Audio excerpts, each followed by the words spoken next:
Last time, we talked about the tragic and horrific murders unleashed by the Manson family at 10,050 Cielo Drive on August 9th, 1969. If you haven't listened to episode 1, I recommend starting there. Did you know that the Manson family unleashed another night of terror? The victims of Cielo Drive often overshadow the victims on the following night. On August 10th, 1969, a couple returning home from a family vacation met a gruesome end in their 1920s Spanish-style bungalow in the Los Feliz section of Los Angeles, California. Welcome to Nightmare Houses. The original owner of 3301 Waverly Drive was Herman A. Menke. Menke was born on November 6th, 1867 in Milwaukee, Wisconsin, the son of German immigrants. He married his first wife, Louise Zimmer, on May 10th, 1891. The couple had 2 children. Louise died on January 25th, 1907 at age 38, while the family still lived in Milwaukee. In June 1909, he married his second wife, Anna Court. Menke, a salesman, and his new wife relocated to Los Angeles, California.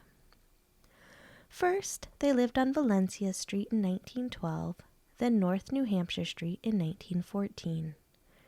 It appears the second Mrs. Menke liked to entertain and frequently had guests over. Menke drafted permits for a home at 3301 Waverly Drive in November 1921 in Los Feliz. Completed in 1922 was the 6-room, 1-story stucco house with Spanish tile roofing. He lived there with his wife and brother-in-law, Edward Court, and his nephew, Edward's son, Burton. Menke and the family would live there for the rest of the 1920s. In 1922, the first year he lived at the residence, Menke reported to the local papers the struggle of living on his street when it rained.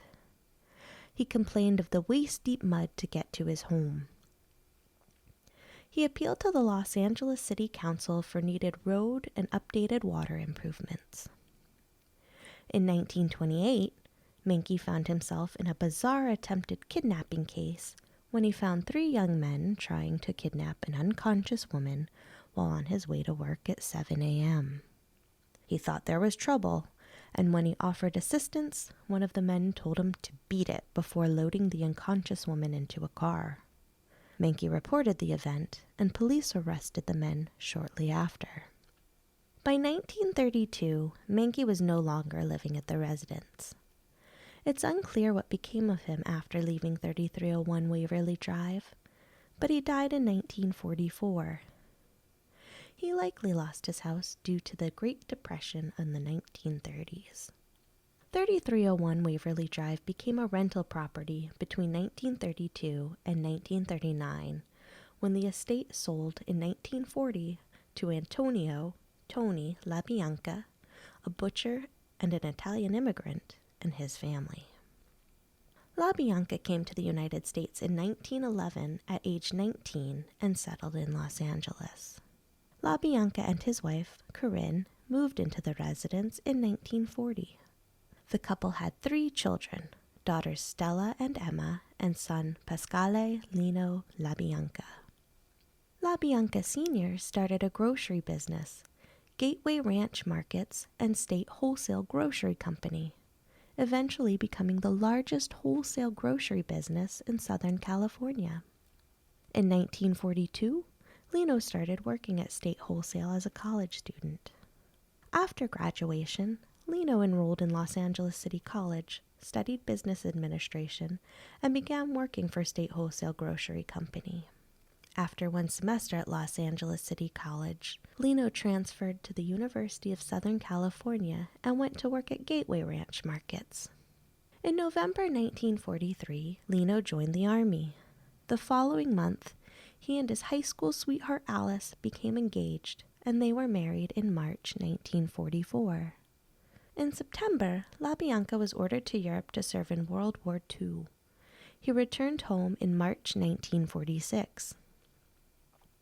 Lino and Alice had 3 children, and things seemed to be going well for the family. In 1951, Lino was elected to the board of directors and was named vice president of Gateway Markets and State Wholesale Grocery Company. That same year, his father, Tony, died, making Lino the president of both grocery companies. He then moved his family into the house on Waverly Drive. But by 1955, Lino and Alice began to grow apart and separated in January. Both moved out of the Waverly Drive house and found apartments in the Los Feliz area. Alice and Lino officially divorced in 1955. During this time, Lino sold State Wholesale and expanded Gateway Markets. In 1959, LaBianca met Rosemary while she was working as a waitress at the Los Feliz Inn. Rosemary was born in Arizona in 1925. Her birth name was Ruth Catherine Elliott. When her parents divorced, her mother took her and her brother William to live with her, and her father took her 2 older sisters. Sadly, her mother was not able to support her 2 children and eventually placed them into an adoption home. Ruth and her brother were separated at the adoption home when Ruth, aged 8, was adopted by the Harmon family, a California couple from Fullerton. They had lost their own daughter to a disease. The Harmons renamed her after their deceased daughter, and Ruth became Rosemary. Eventually, she met a man named Frank Struthers, and the couple married in 1953. They had 2 children, Suzanne and Frank Jr. Rosemary and Frank divorced 3 years later in 1956. Rosemary began working as a waitress and met Lino in 1959. The 2 fell in love and were married by 1960 in Carmel, California. At that time, Lino had begun living out his dream of breeding and racing thoroughbred horses and began distancing himself from the grocery business. In 1967, Rosemary and a partner began a successful, high-end woman's clothier called Boutique Carriage. The couple bought a home in Los Feliz, but sold it in 1968. That same year, Lino bought the Waverly Drive home from his mother and settled in with Rosemary and her son Frank. In the summer of 1969, several odd occurrences frightened the LaBiancas. The couple noticed items from their home were missing and other odd things. For example, their dogs were outside the house when they were supposed to be inside. Later, police learned that Manson and his family members had creepy crawled several houses in the area while residents were away. On August 9th, 1969, the LaBiancas and Rosemary's daughter, Susan, drive to Lake Isabella to pick up Rosemary's 15-year-old son Frank, who was spending a week vacationing with a friend. Lino drove up to the lake and dropped off his boat for the boys to use earlier in the week. Frank was having such a good time that the LaBiancas decided to let him stay another day and return to Los Angeles with his friend's family. At around 9 p.m., Lino, Rosemary, and Suzanne left Lake Isabella and headed back to Los Angeles. They arrived home later that evening. After dropping off Suzanne at her Los Feliz apartment, Rosemary and Lino stopped at a newsstand on the corner of Hillhurst and Franklin Streets. Lino, a regular customer, was recognized by the newsstand owner, John Focianos, who readied a copy of the Los Angeles Herald-Examiner, Sunday edition, and a racing form. Focianos and Lino briefly discussed the Tate murders, which had occurred the previous night. Talk of the recent murders reportedly disturbed Rosemary. Focianos was the last person to see the LaBiancas alive. After returning home, Rosemary retired to the bedroom, while Lino fell asleep in the living room while reading the sports page. Charles Manson, The cult leader of the Manson family orchestrated the murders for the sake of helter-skelter, a race war. Displeased with the previous night's messy events at the Tate residence, Manson insisted on accompanying the next helter-skelter mission, which he scheduled for August 10th. The 4 family members who had participated in the Tate murders, Charles Tex Watson, Susan Adkins, Patricia Krenwinkel, and Linda Kasabian, were again summoned by Manson, and this time Leslie Van Houten. Manson ordered Kasabian to cruise the neighborhoods of Los Angeles in search of potential victims before settling on the home of the LaBiancas. Manson had a previous connection to Waverly Drive. In March 1968, Manson and other family members had attended a party at the home of Harold True. True lived at 3267 Waverly Drive, next door to 3301 Waverly, the LaBianca's house. On August 10th, 1969, Manson family members entered the LaBianca house in the early morning hours. Manson and Watson awoke a sleeping Lino LaBianca on the couch of his living room at gunpoint. Lino was assured by Manson and Watson that he would not be hurt and that they only intended to rob him. Manson removed a leather thong from his neck and had Watson use it to tie up Lino's hands. They asked Lino if anyone else was in the house. He told Manson and Watson that his wife was in the bedroom. Manson went to the bedroom and awoke Rosemary. He allowed her to put a dress on over her nightgown before leading her into the living room where Watson had tied Lino up. Manson and Watson reassured the couple that they wouldn't be hurt and that they were only there to rob them. After collecting all the cash in the house, Manson ordered Watson to take Rosemary back to her bedroom, where Watson placed a pillowcase over her head, wound a lamp cord around her head, and gagged her with the lamp cord. He told her to stay quiet and to remain in the room. Watson returned to the living room, and Manson then left the house. Leslie Van Houten and Patricia Krenwinkel entered the residence within a few minutes, and Watson instructed them to go to the bedroom. Watson then began stabbing Lino repeatedly, only stopping for a moment when Lino screamed, "Stop stabbing me!" Rosemary, hearing her husband screaming, began screaming and flailing around the room, still blinded by the pillowcase on her head. Krenwinkel and Van Houten called for Watson for help. Watson left the badly bleeding Lino in the living room and entered the bedroom to find Rosemary swinging the lamp still attached to the cord used to gag her. Tex lunged forward and stabbed her until she fell to the floor.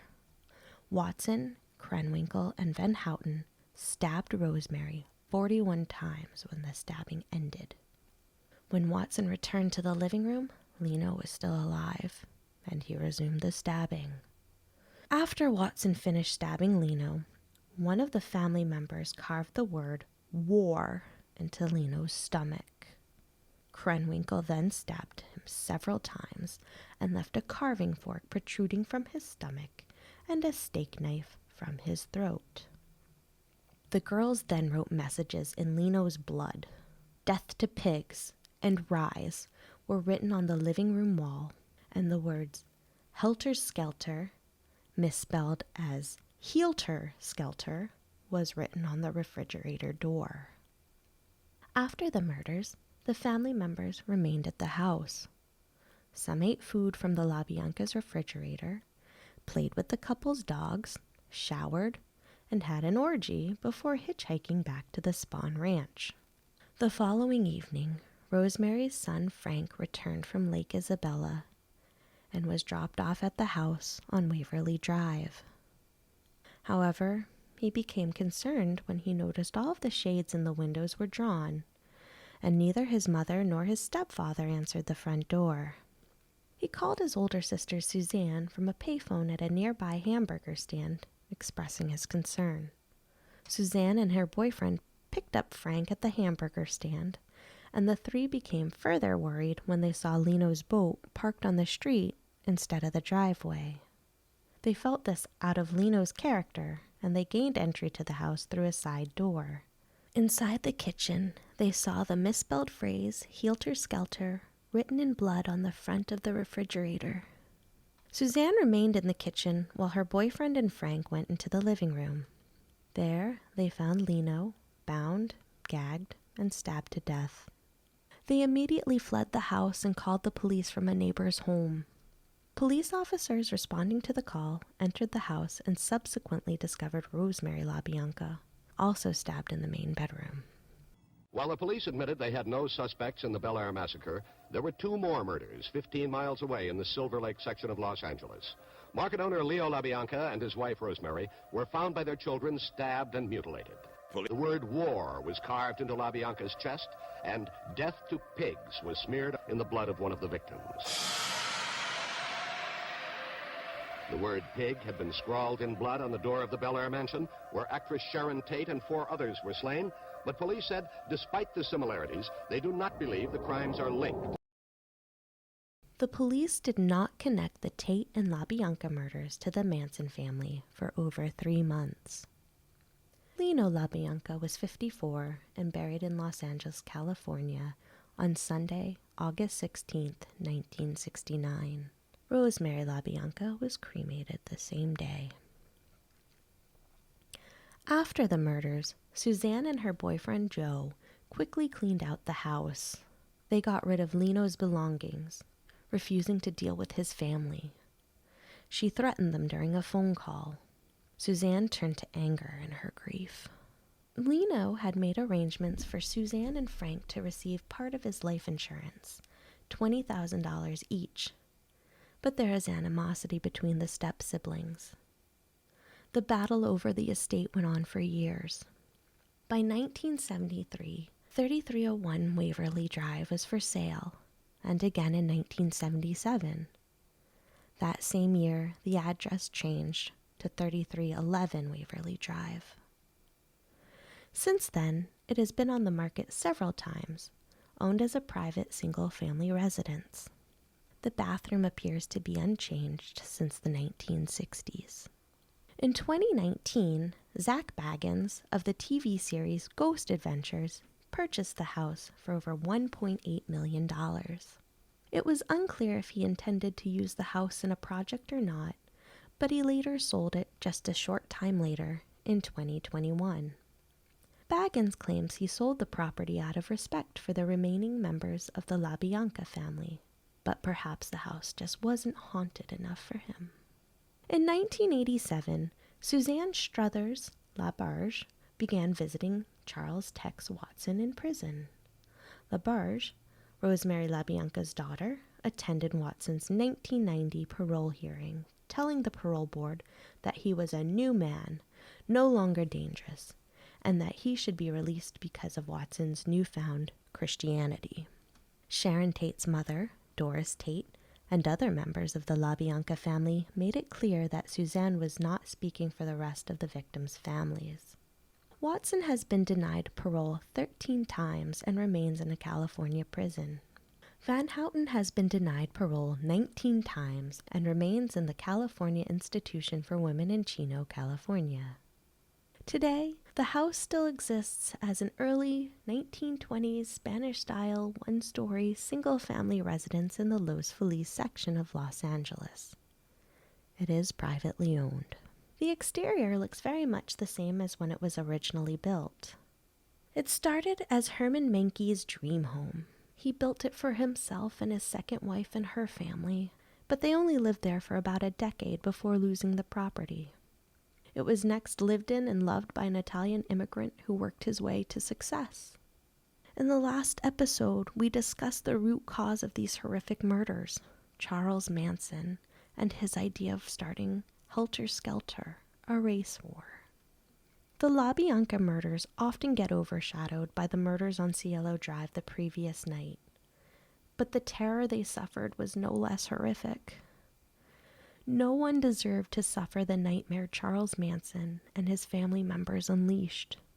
Lino and Rosemary died where they're supposed to feel the safest, in their own home. No matter who lives there now, it will always be the LaBianca house, and the place he and his wife gruesomely lost their lives.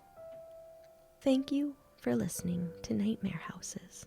For more information, including photos, references, credits, and more, please visit nightmarehouses.com. Until next time, goodbye.